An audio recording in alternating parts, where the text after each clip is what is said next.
This is Scott the Fix-It Guy. Today we have a Whirlpool dishwasher that is not getting enough water, and it's not heating up the water, and it's not melting the soap, it's not getting the dishes clean. So we're going to be replacing the fill valve. The fill valve is just not opening up long enough to let in enough water. So we've got the water turned off, we got it unplugged.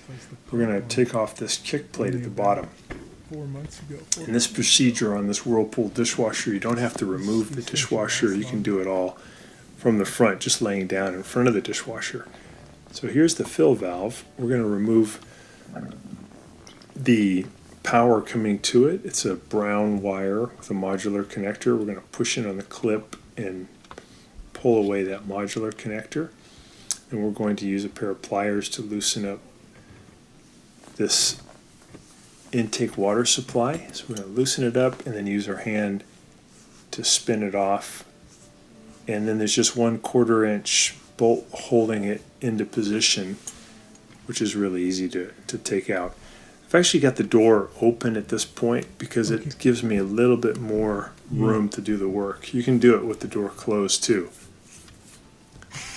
So I'm able to spin out that screw, and now I can take out the old fill valve. Just going to pull it down, and it still has a hose connected to it in the back that connects the water coming into the dishwasher, and I'll use a pair of pliers to depress the spring clamp, and then I can move the spring clamp back away from the fill valve by about 1 inch, and then I can pull the fill valve off of the tube. When you do this, you want to make sure you grab the black tube securely with one hand and then pull the fill valve towards you as you twist it to get it off.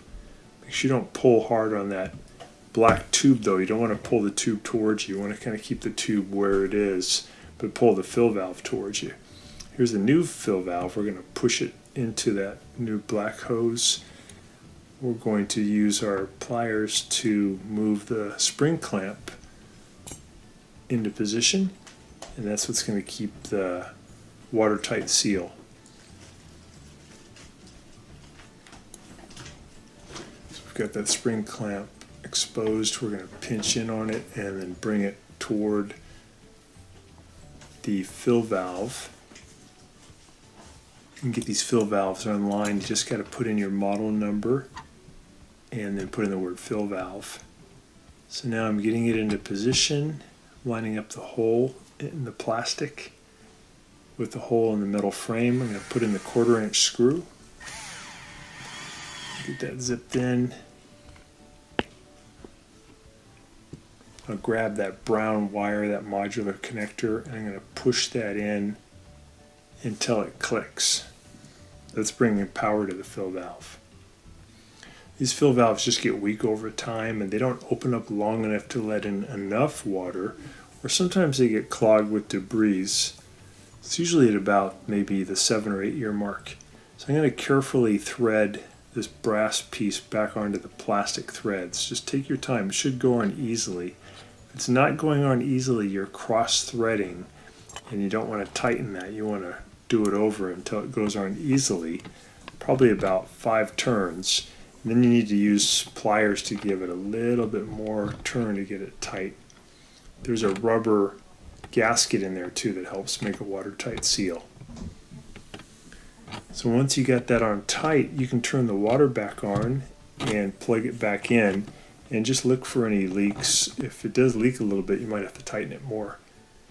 You turn it on and make sure that it's going to fill up with water. The water should reach up real close to the heating element or even touch the heating element. And that means it's got the right water level. So I hope that's been helpful to you, and I hope that gets your dishwasher working. Thanks so much for watching, and please subscribe.